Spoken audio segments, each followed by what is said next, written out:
संध्याकाळच्या वेळी आपल्याला काही ना काहीतरी तर तोंडात टाकावं असं नेहमी वाटतं आणि त्यावेळेला युजली आपण काय खातो तर आयदर चिवडा, भेळ, फरसाण किंवा मग काहीतरी बिस्किट, चुरमुरे वगैरे असं काहीतरी आपलं खाणं होतं.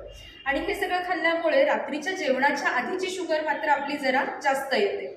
मग आयदर ही शुगर वाढली जाऊ नये म्हणून आपल्याला इन्सुलिन तरी घ्यायला पाहिजे किंवा असे तरी काहीतरी पदार्थ खायला पाहिजेत की ज्याने आपली शुगर वाढणार नाही.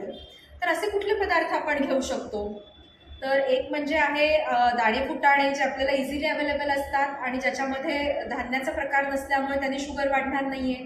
आपण काजू बदाम पण खाऊ शकू, चीज घेऊ शकू तुम्हाला आवडत असेल तर, किंवा मग आपले कडधान्य आहेत ज्याच्यामध्ये छान कांदा, टोमॅटो, चाट मसाला घालून त्याचं एक छानसं चाट करून आपण खाऊ शकू. असे वेगवेगळे पदार्थ जर आपण घेतले तर आपली छान भूक पण भागेल, संध्याकाळची छोटी भूक जी असते ती, आणि आपली खाण्याच्या आधीची शुगर पण वाढणार.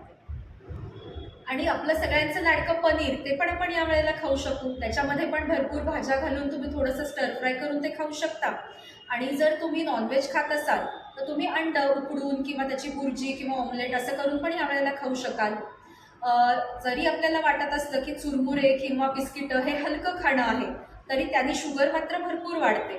तर आता आम्ही हे जे पर्याय सांगितले आहेत हे खाऊन तुम्ही बघा की तुमचं पोट कितपत भरतं आहे आणि शुगर कशी राहते. तुमचे अनुभव आम्हाला नक्की कळवा.